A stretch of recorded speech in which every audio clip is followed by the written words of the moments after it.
One single goal has changed everything in BlueLock from who will survive, introducing a broken new weapon and changing every single prediction we've known about this series. In my opinion, BlueLock Chapter 266 is the most important chapter we have gotten in all of the Neo Egoist League, as it sets us up for the end of the arc and also changes so much for the upcoming World Cup. Of course, we'll be talking about this chapter, but not only that, covering everything that will be affected because of the outcome of this chapter. It really is like we're in a whole new timeline. These are going to be my takes on what I think will happen for basically the rest of the series, because I do think everything has changed because of this chapter. It's time for a whole new wave of theories. Chapter 266 starts off with Kaiser getting ready to fire off the Kaiser Impact Magnus, but the key detail here was that this was a pass from Kiora. So if Kaiser makes it, Kiora gains a huge assist, which will give him a high salary. Considering Kiora is not even on the board, him climbing up the ranks definitely shakes everything up. Everything is really relying on Kaiser to score. It's like Kiora put his whole life salary on blackjack.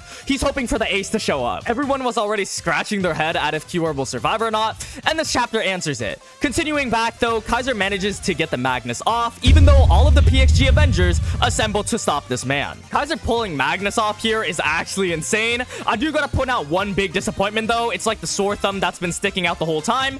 What is Rin doing? Rin before was like the biggest threat of all time. You see him in the corner of the page and you get the Jeepers Creepers at the sheer sight of what he's doing. Now though, it's like Rin's been running on 3 AAA batteries, maybe 2 at this point. Getting the ball stolen, letting Isagi score, and now not being able to catch up to Kaiser and blocking it. Rin also hasn't shown us the Destroyer mode, which is a huge factor in this game and something we definitely will talk about later in this video. However, with Rin and PXG failing to stop the Magnus, we get the most beautiful visuals on a single shot to this date. This shot eventually curves into the goal, making fans around the world rejoice, and also made half of the BlueLock community pop champagne. The chapter ends with Isagi's reaction to the goal and also Kaiser's goal celebration, basking in all of the glory of a beam of light in somehow a facility. Somehow someone used Jacob's ladder and made one of the coldest goal celebrations today. But that's not the main point here. One of the things we have to pay attention to the most is the fact that Kaiser actually scored this goal. We won't be diving into too much analysis of the chapter itself. It really was just a goal this chapter, but we'll be talking more about how this chapter affects everything. There are many things from this, but the two main things are that obviously Kiora got that huge assist, and now Isagi can't get that hat trick, which he said would win him the NEL. Let's first talk about Kiora, since he's been the talk of the town. Kiora at the start of the game was tooth and nail in the trenches, not even getting any actual screen time unless it was him in the background with a surprised Pikachu face. But with him choosing to pass to Kaiser and actually getting an assist off that, it does bring up the question, will Kiora make it to the top 23? It was a pretty impressive assist with backspin on it, but talking about salary solely, the highest we've actually seen for one singular assist was Hiyori with 22 million, and I guess Rayo with 40 million if you want to count that as well. But the thing about Kiora is that he's done absolutely nothing outside of this match besides this assist. Rayo was attacking, defending, literally the queen on the chessboard, moving around to protect his lover. Hiyori dribbled past almost all of the Ubers, including a new Gen 11. I think the only thing Kiora has here is the fact that he did make a super impressive assist, a pretty hard to pull off pass, and the fact that nobody has seen him in this whole match. It's like there's new blood in the system. Beforehand, I would say Kiora had around a 10% chance of surviving. However, with this one chapter alone, everything changes, including his survival rate. I think it raises up to almost 70% in my opinion. I think he has a 70% chance of surviving here.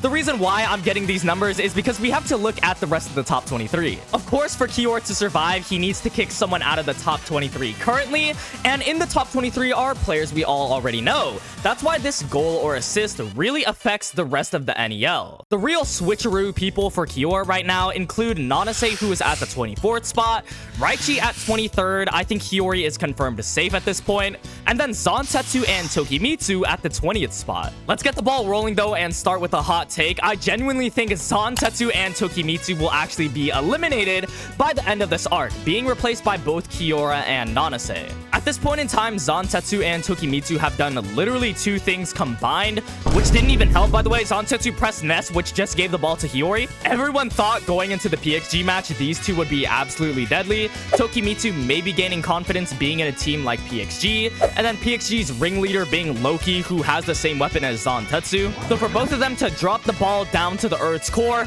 definitely doesn't help their cases of surviving. As much as they are characters we know, that's also a reason why they could be eliminated. If we look at the rest of the characters who are going to be eliminated, nobody could give one damn about them being gone. Like, seriously, when we get the reveal of who makes it and we see names like Wanima, nobody is even gonna say anything. Nobody cares. So to add some shock value, I think it does make sense to eliminate some characters we've known for a while now. Zansetsu and Tokimitsu definitely fit both of those requirements.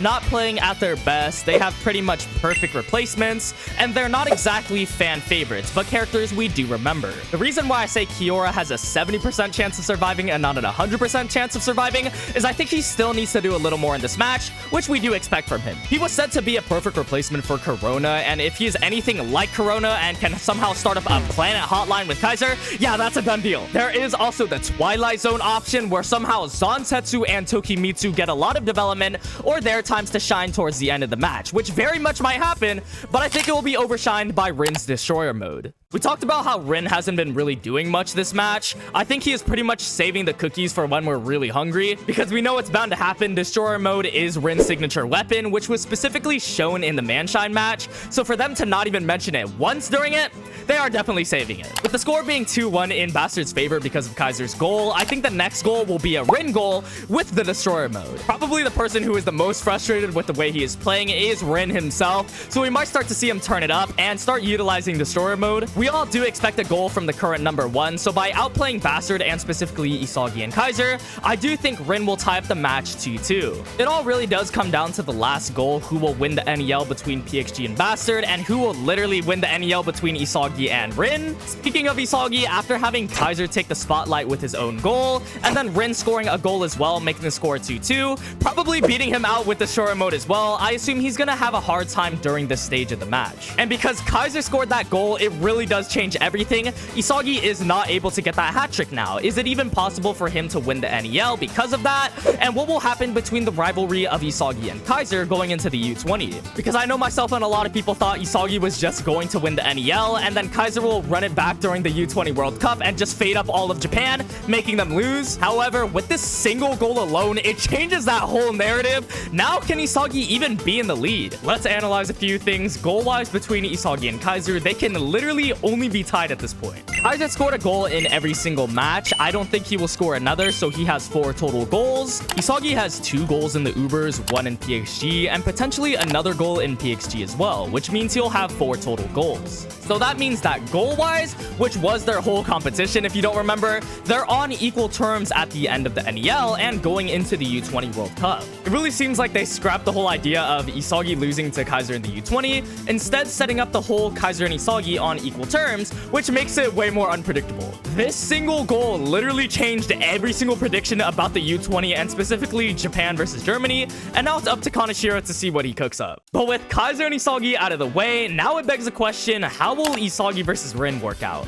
If Rin does score another goal, we can expect his salary to go up, and he is already 48 million above Isagi. Because Kaiser already scored that 1 goal, it changes everything because now Isagi can't get that hat trick, and what he says would win him the NEL. So can he even have a high enough salary to win the NEL? My predictions, I still think Isagi will end up winning it and becoming BlueLock's number 1. He has already scored a goal and he might end up scoring another, which would give him a high enough salary. If Isagi does score another goal and keep up with a good performance this game, such as countering Rin's Destroyer mode, who is still the number 1, I think he has a good chance at winning the NEL. Towards the start of the game, we had that whole world type ego versus individualistic ego, and specifically a page talking about Isagi trying to analyze Rin's ego. I think he will figure out Rin's ego after he makes it 2-2 so that he doesn't end up scoring another goal and PXG wins because of Destroyer mode. So Isagi will learn how to counter Destroyer mode and pretty much Rin, maybe even scoring another goal because of it, snagging him the number 1 spot and then also making him equal with Kaiser in terms of total goals. The only thing stopping Isagi from scoring the last goal is of course the Master Strikers, who have not even subbed in yet, so it's a big scary time for Isagi here. Both Loki and Noel Noah are here, and since this is a prediction video,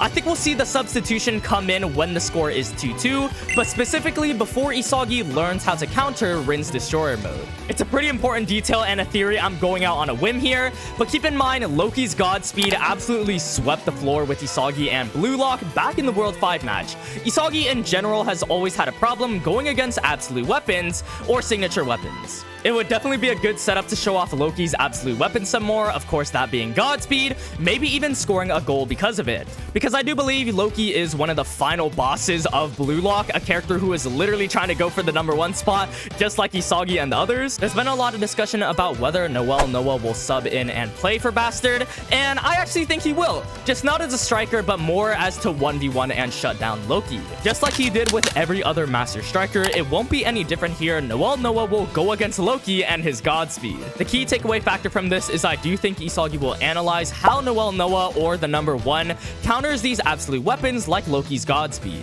Especially since Isagi got swept by it last time, he'll pay close attention to that 1v1 and how the world #1 tackles absolute weapons, so he himself can learn how to counter it. Because of his analysis of Noel Noah and obviously finding out about Rin's ego, I think he'll find a solution to absolute weapons which will teach him how to counter another absolute weapon in this match, of course that being Rin's Destroyer mode. That way Isagi can prove himself better than Rin and then end up scoring a goal to take that #1 spot like said before. Isagi taking the #1 spot I believe is the best thing here. It sets up an interesting dynamic of Isagi versus Kaiser on equal playing fields for the U20, ace versus ace, 4 goals versus 4 goals. In turn, it will also put a lot of pressure on Isagi to perform as Japan's #1 and the winner of the NEL. And if he does fail during the U20, it will be a whole nother training arc so that he can become better for the actual World Cup. This one goal really made everything super unpredictable at this point, whether Isagi wins or loses. Maybe he beats out Kaiser during the U20 and we get introduced to a new rival, maybe one of the unknown new Gen 11s. Whatever the case is though, BlueLock has so many different options that they can go through with. This one chapter and one goal changed almost everything for this series in my opinion. I know it definitely changed a lot on my perspective on how I think it will play out. We haven't finished the PXG game and all these theories are kind of based on one chapter